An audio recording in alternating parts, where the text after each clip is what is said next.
아멘. 자, 어제 우리는 그리스도인이 되면 어떤 삶으로 바뀌는지에 대해서 우리 함께 나눴는데요. 자, 어떤 삶으로 바뀌었습니까?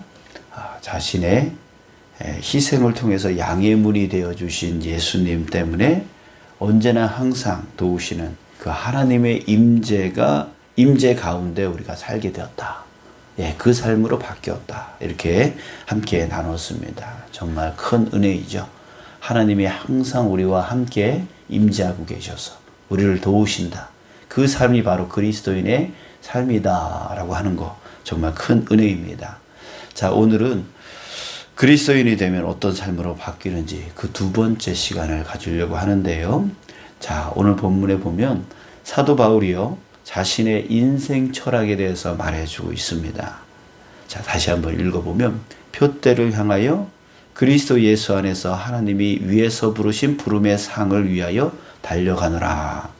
자, 다시 말하면 바울은요, 하나님이 위에서 부르신 부름, 위에서 부르신 부름에 합당한 삶을 살아가서 그 일을 마칠 때에 받게 되어지는 상을 받기 위해서 달려간다. 이렇게 말하고 있습니다.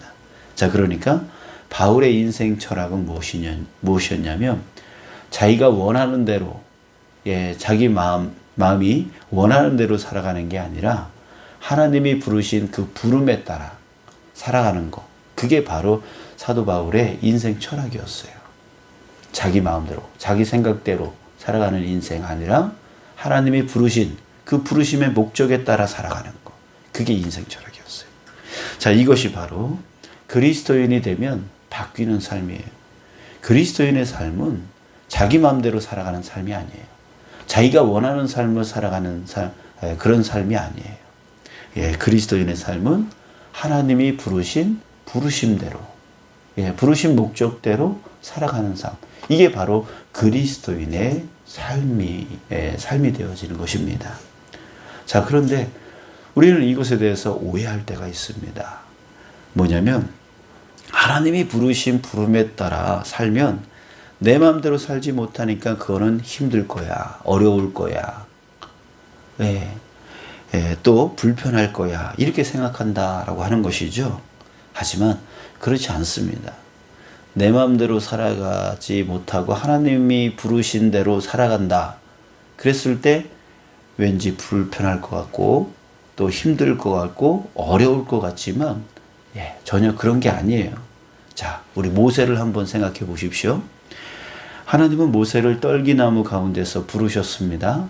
자, 그랬을 때 출애굽기 3장 2절 말씀을 보면 여호와의 사자가 떨기나무 가운데로부터 나오는 불꽃 안에서 그에게 나타나시니라. 자, 이렇게 말했고요. 그때 모세의 반응에 대해서 우리 한번 보려고 합니다.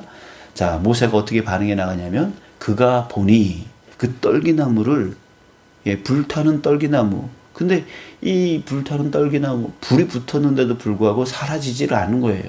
재가 되지 않는 거예요. 그래서 너무나 신기해서 그가 보니라고 했어요. 보았어요. 떨기나무에 불이 붙었으나 그 떨기나무가 사라지지 아니하는지라. 자, 그래서 다음 절에 이에 모세가 이르되 내가 돌이켜 가서 이 큰 광경을 보리라. 떨기나무가 어찌하여 타지 아니하는고. 자, 보리라라고 했어요. 자, 이 말씀에서 보다라고 하는 말이 두 번 나오게 되어지는데요. 자, 첫 번째는 떨기나무가 불에 붙었는데 사라지지 않은 것을 본 것이고요. 두 번째는 그 현상이 이상하니까 더 가까이 가서 자세히 보겠다라고 하면서 보다라고 하는 말을 썼어요. 자, 여러분들 보다라고 하는 말은 히브리어로 라라고 합니다. 이게 무슨 뜻이냐면 관찰하다, 그리고 주의 깊게 보다, 이런 뜻을 갖고 있어요. 모세는 지금 그 떨기나무, 불에 타고 있는 떨기나무를 볼 때에 어떻게 보고 있냐면 관찰하는 자세로 보고 있어요. 주의 깊게 보는, 이게 왜 그러지? 이게 왜 그렇지? 라고 하면서 그 자세로 지금 보고 있음을 말해주고 있는 겁니다. 자, 그런데 이런 뜻을 갖고 있는 이 라라고 하는 이 단어가 명사로도 쓰입니다. 명사로 쓰이면 어떤 말이 되냐면 독수리라고 하는 단어가 되어집니다. 자, 여러분들 독수리는 어떤 특징이 있습니까? 예, 바로 보는 것과 관련이 있습니다. 이 독수리는요, 높이 나르면서 먹이를 봅니다. 눈이 좋아서 먹잇감을 봅니다. 근데 그 먹잇감을 보고 난 후에 그 먹이를 향해서 내려오는데요. 쏜새같이 내려오는데 먹이에만 집중하는 아주 날카로운 눈을 가지고 있는 거예요. 그래서 그 먹이를 향해서 쫙 내려오는 거죠. 자, 즉 위의 말씀을 통해서요, 우리는 모세의 특징을 알 수가 있어요. 모세가 어떤 사람인가를 알 수가 있습니다. 자, 모세는요, 독수리 같은 눈을 갖고 있는 사람이었어요. 예, 그래서 사물을 관찰하고 그리고 그것을 주의 깊게 보는 사람이었어요. 그래서 예리한 통찰력과 집중력을 갖고 있는 사람이었다라고 하는 것을 우리는 알 수가 있습니다. 자, 여러분, 이것이 무엇입니까? 바로 지도자의 특징이었던 거예요. 지도자의 특징. 지도자는요, 어느 하나도요, 적당히 대충 보는 게 없는 자입니다. 자, 이는 백성들을 이끌고 나가는 자, 그런 사람이 지도자이죠. 그 지도자에게 반드시 필요한 것이에요. 그 지도자는 그 이끌고 나가는 그 백성들의 그 힘듦과 어려움, 또 처지와 상황, 그런 환경, 이런 것들을 잘 관찰하고 또 통찰력을 갖고 집중력을 갖고 돌봐 나가는 사람, 이런 사람이 바로 지도자의 자질을 갖고 있는 사람이죠. 예. 자, 그래요. 바로 모세가 이런 특징을 갖고 있는 그 지도자의 자질을 갖고 있는 사람이었다라고 하는 거예요. 자, 그런데요, 그 다음 절, 출애굽기 3장 4절에서요, 이렇게 말하고 있습니다. 여호와께서 그가 보려고 돌이켜 오는 것을 보신지라. 자, 여러분, 하나님께서도요, 불에 타는 그 떨기나무를 보려고 오는 그 모세를 하나님도 보셨다는 거예요. 하나님도 그 모세를 보셨어요. 자, 이 단어, 하나님이 보셨다 그랬을 때 보다라고 하는 이 단어도 역시 똑같은 단어를 쓰고 있어요. 자, 그러니까 하나님도요, 모세를 관찰하고 있었어요. 하나님도 모세를 주의 깊게 보고 있었어요. 그가 어떤 사람인지, 그의 특징이 무엇인지, 어떤 자질을 갖고 있는지 하나님도요, 모세를 관찰했던 거예요. 예리한 통찰력과 집중력으로 그 모세를 관찰했던 것이죠. 자, 여러분, 이것은 무엇을 뜻하는 걸까요? 바로 하나님은 모세의 특징을 잘 관찰해서 그 모세를 아셨던 거예요. 어떤 자질이 있는 사람이라고? 바로 지도자의 자질을 갖고 있는 사람이다라고 하는 것을 하나님은 아셨다는 거죠. 자, 그래서 모세를 부르신 거예요. 바로 출애굽해서 그 백성들을 가나안 땅까지 이끌어 나갈 그 지도자로서 이 모세가 적격이기 때문에 모세를 부르신 거죠. 부르셔서 그에게 너 저 백성들을 출애굽시켜서 저 가나안 땅으로 이끌고 가라고 하는 그 부르심의 목적, 그 사명을 그에게 부어주셨던 거예요. 자, 사랑하는 여러분, 이것을 통해서 우리는 알 수가 있습니다. 무엇이냐면 바로 하나님은 아무나 부르시는 게 아니에요. 하나님은 아무나 부르시지 않습니다. 나는 왜 이런 어려운 일을 해야 되는 거야? 라고 우리는 투정을 부리고 불평할 때가 있지만 여러분들, 아닙니다. 하나님은 아무나 그 일을 시킨 게 아니에요. 아무나 시킨 게 아니라 그 안에 하나님이 그를 관찰하신 거예요. 하나님이 그를 유심히 지켜보고 계셨던 거예요. 그에게 그것을 할 만한 자질이 있는지, 능력이 있는지, 할 만한지, 그것을 하나님이 주의 깊게 보신 것이죠. 그래서 예리한 통찰력과 집중력을 갖고 하나님이 그의 그 안에 있는 그 특징, 그 중심에 그런 특징이 있는지 보시고 그에게 그것을 맡겨주신 거예요. 저희 처남이 올해의 장로 안수를 이제 받게 되어지는데요. 처음에는 안 하겠다고, 안 하시겠다고, 그렇게 하셨어요. 그래서 그렇게 하시길래 제가 강력히 하시라고, 제가 화를 낼 정도로, 아니, 그러시면 안 됩니다 하면서 화를 낼 정도로 하시라고, 그렇게 말씀을 드렸습니다. 여러분들, 하나님은요, 아무나 부르시는 게 아니에요. 아무나 부르시는 게 아니에요. 아무나 맡기는 게 아니에요. 그런데 그것을 내 마음대로 하고 말고 결정할 문제가 아니라는 거예요. 여러분들, 교만이 무엇입니까? 교만은 높은 자리에 올라가서 막 이러는 게 교만이 아니에요. 교만이라는 것은 하나님께 순종하지 않는 걸 교만이라고 하는 거예요. 하나님이 유심히 관찰하고, 주의 깊게 보고, 그 할 만한 자질을 보고 그를 부르셔서 그 자리로 이끌어 주시는 건데, 그거를 나는 능력이 있느니 없느니, 나는 하느니 마느니, 나는 내 상황은 이거를 할 수 있느니 없느니, 자기가 자꾸만 판단을 하려고 하는 거예요. 여러분들, 우리에게 필요한 것은 무엇입니까?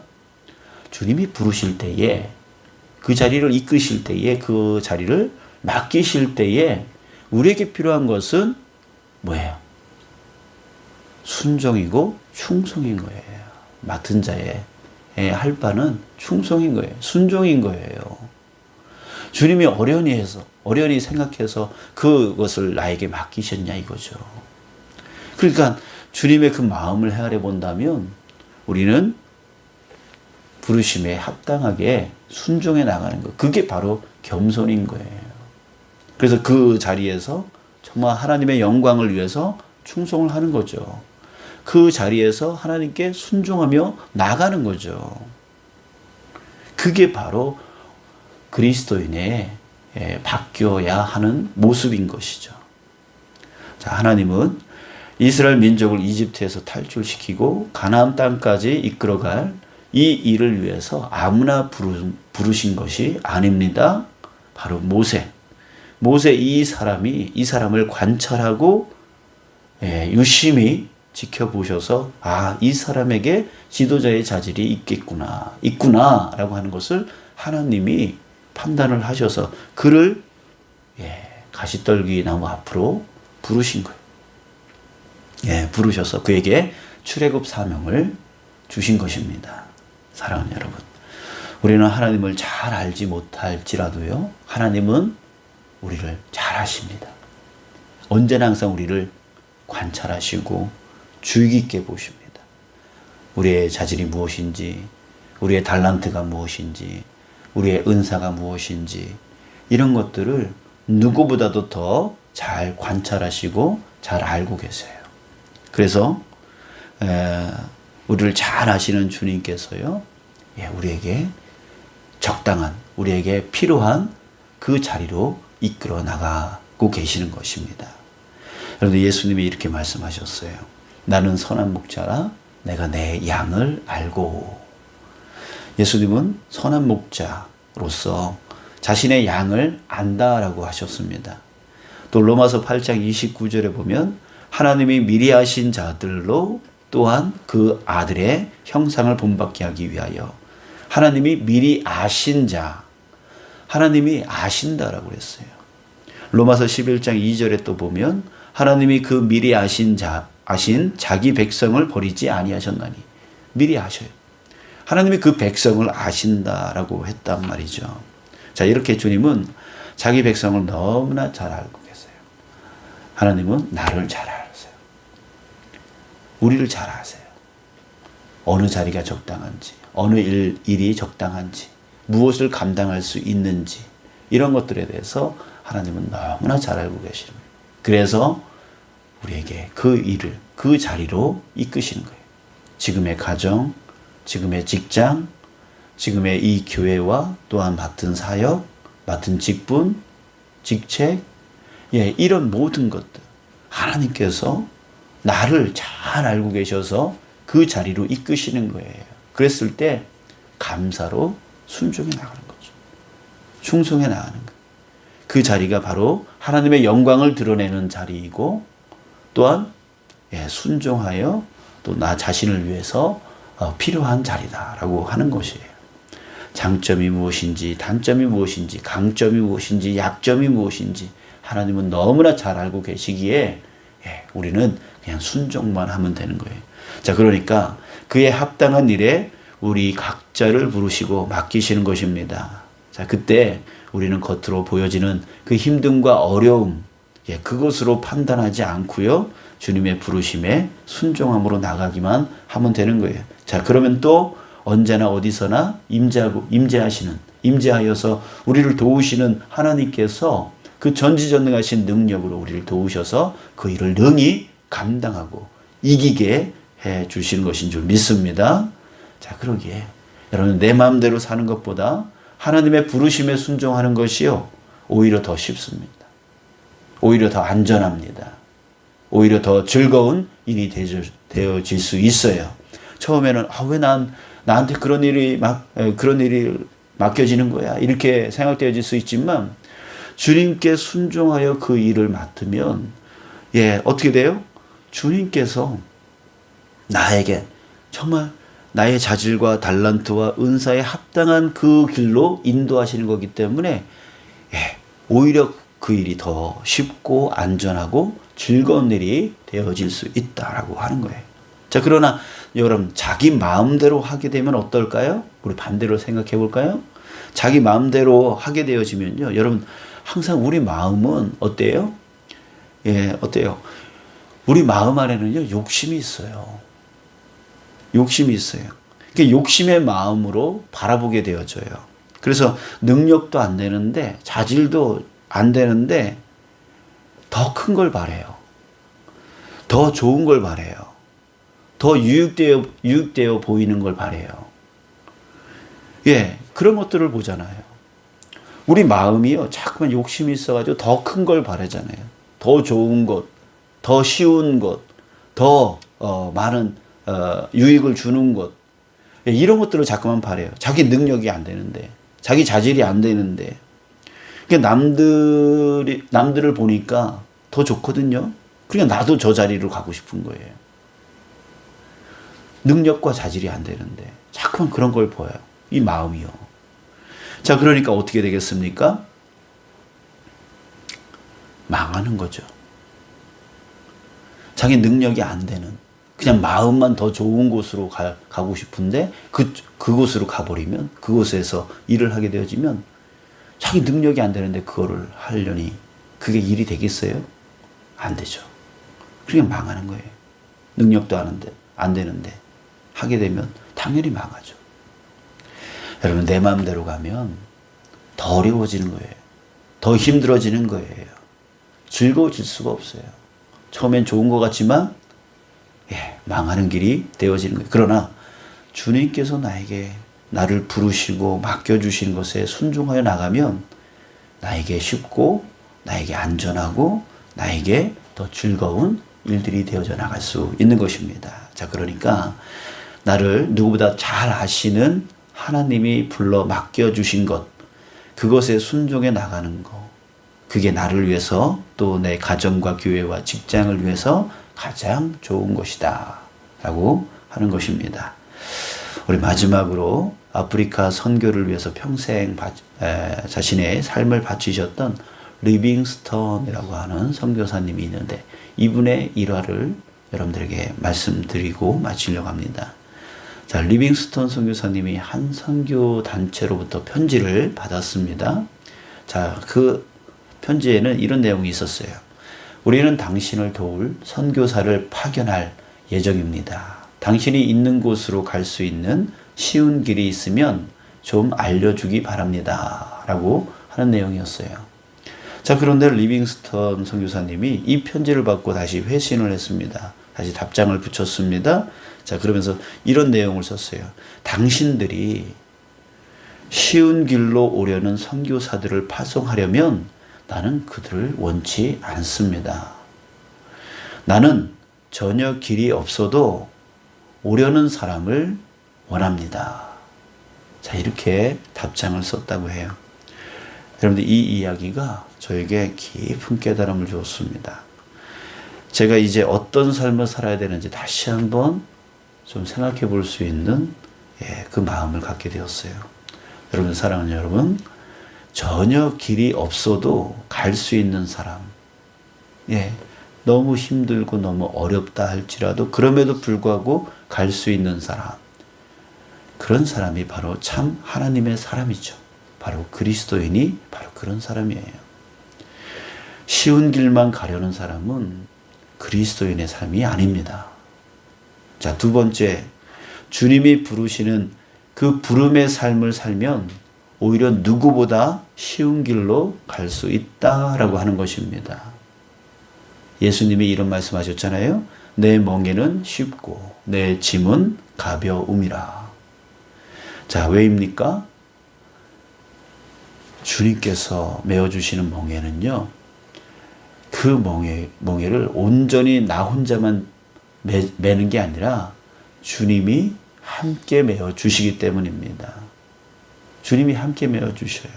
그리고 내가 더 많이 짊어지는 게 아니라 주님께서 더 많이 메어주시는 거예요. 자, 그렇기 때문에 내 멍에는 쉽고 내 짐은 가벼움이라 라고 하셨어요. 여러분, 주님께서 메어주시는 멍에는 더 가볍습니다. 더 쉽습니다. 그리고 더 안전합니다.